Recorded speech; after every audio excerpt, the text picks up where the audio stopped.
السلام عليكم الإخوان والأخوات، نتمنى تكونوا بخير وعلى خير. معكم شعيب. إذا كنتوا جداد على القناة كنتمنى أنكم تدعموني بالاشتراك وتفعلوا الجرس باش يوصلكم كل جديد، وتخليوا كومنتير وجيم في نهاية الفيديو.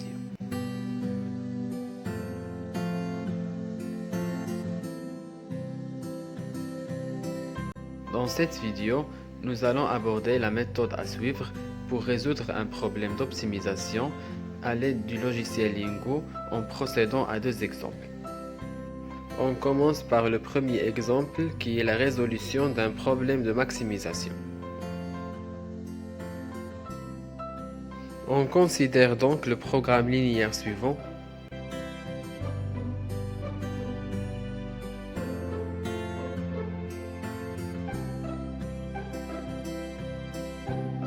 Dans un nouveau fichier Lindo, nous allons insérer toutes les informations concernant notre programme linéaire.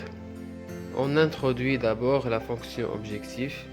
Il s'agit d'un problème de maximisation, donc on écrit max 200xa plus 300xb. Et pour les contraintes, on utilise subject2 3xa plus 2xb inférieur ou égal à 600 et xa plus 2xb est inférieur ou égal à 400. Et la dernière contrainte, xa plus xb est inférieur ou égal à 225. Sans oublier bien sûr la non-négativité des variables, donc xa est supérieur ou égal à 0 et xb est supérieur ou égal à 0. Et pour terminer, on écrit AND. En appuyant sur cette touche, le logiciel Lindo nous retourne la solution du problème. Avant que Lindo nous propose un premier rapport sur la solution optimale, il nous donne l'état du problème exprimé par cette fenêtre. Si on ferme cette fenêtre, on remarque qu'un autre rapport s'affiche. Ce rapport contient des informations sur la solution optimale. Donc dans ce tableau s'affichent dans la première colonne les différentes variables de décision et aussi les variables d'écart relatives à chaque contrainte du programme. Leurs valeurs sont données dans la deuxième colonne. La troisième colonne représente la valeur absolue, c'est j-zj. Et pour ranges in which the basis is unchanged, c'est l'intervalle dans lequel la base de la solution ne change pas. Current coef, c'est le coefficient actuel dans la fonction objectif. Allowable increase, c'est la hausse permise du coefficient. Allowable decrease, c'est la baisse permise du coefficient. Passons au deuxième exemple. On traite maintenant la résolution d'un problème de minimisation. On considère le programme linéaire suivant.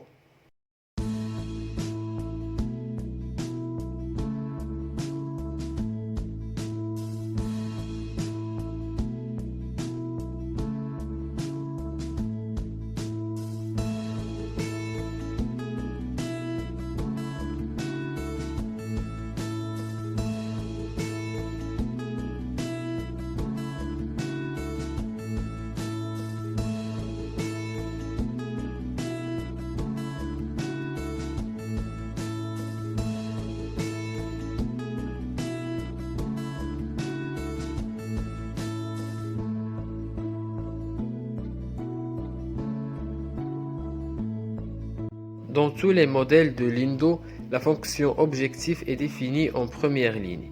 Dans notre exemple, la fonction objectif est min 24xar plus 10xan plus 16xaa plus 25xat plus 20xbr plus 11xbn plus 15xba plus 22xbt plus 27xcr plus 13xcn plus 16xca plus 28xct.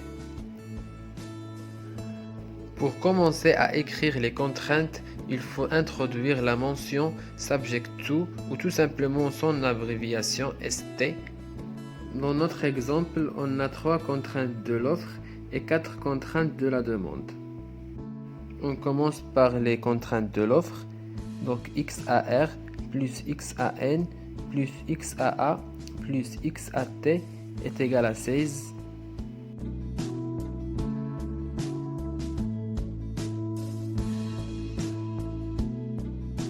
La deuxième contrainte, XBR plus XBN plus XBA plus XBT est égal à 14.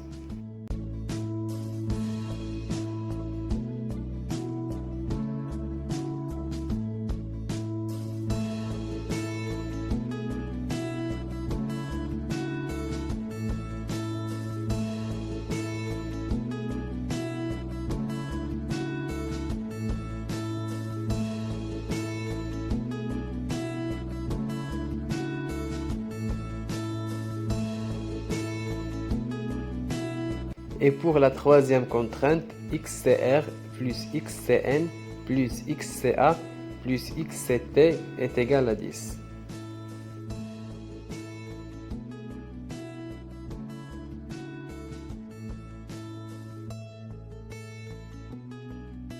Pour les contraintes de la demande, on a XAR plus XBR plus XCR est égal à 12.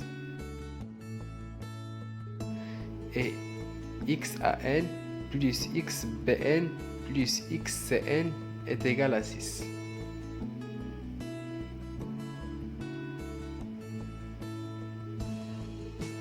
XAA plus XBA plus XCA est égal à 5. Et pour la dernière contrainte, on a XAT plus XBT plus XCT est égal à 17.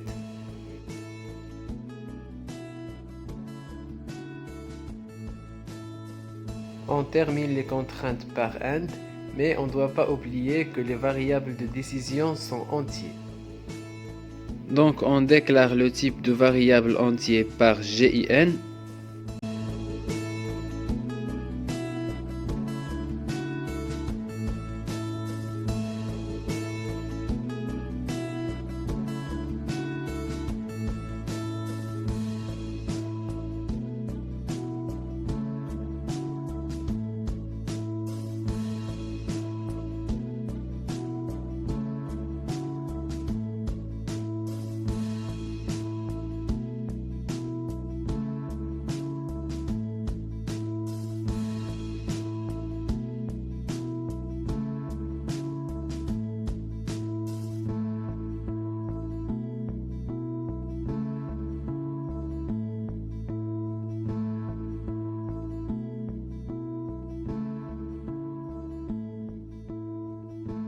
Une fois toutes les conditions remplies, on tape ensuite Go.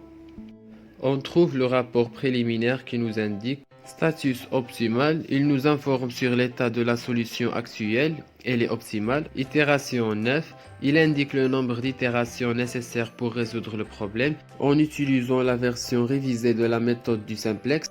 Infeasibility 0. Ceci indique la quantité de violations dans les contraintes. Objectif 814, c'est la valeur de fonction objectif relative à la solution actuelle. Best IP, c'est la meilleure valeur de la fonction objectif. Ceci n'est vrai que pour les problèmes de type entier. IP bound, c'est la borne de la fonction objectif pour cette solution. Également, ceci n'est vrai que pour les problèmes de type entier. Branches 0, c'est le nombre de variables entiers branched on par Lindo. Également, ceci n'est vrai que pour les programmes de type entier. Elapsed time 00, c'est le temps écoulé avant que le résolveur ne soit invoqué. Ce temps est variable même pour le même problème. La solution trouvée est réalisable et optimale car les coefficients des variables hors base sont tous positifs. On peut remarquer que la solution optimale coïncide avec la solution trouvée par les méthodes classiques d'amélioration et d'optimisation des problèmes de transport et celle trouvée en utilisant le solveur d'Excel. La colonne row indique la ligne de la contrainte concernée. Slack or surplus indique les éventuels écarts ou surplus non utilisés. Il est raisonnable de trouver que les écarts ou surplus sont tous nuls, puisqu'il s'agit des contraintes d'égalité.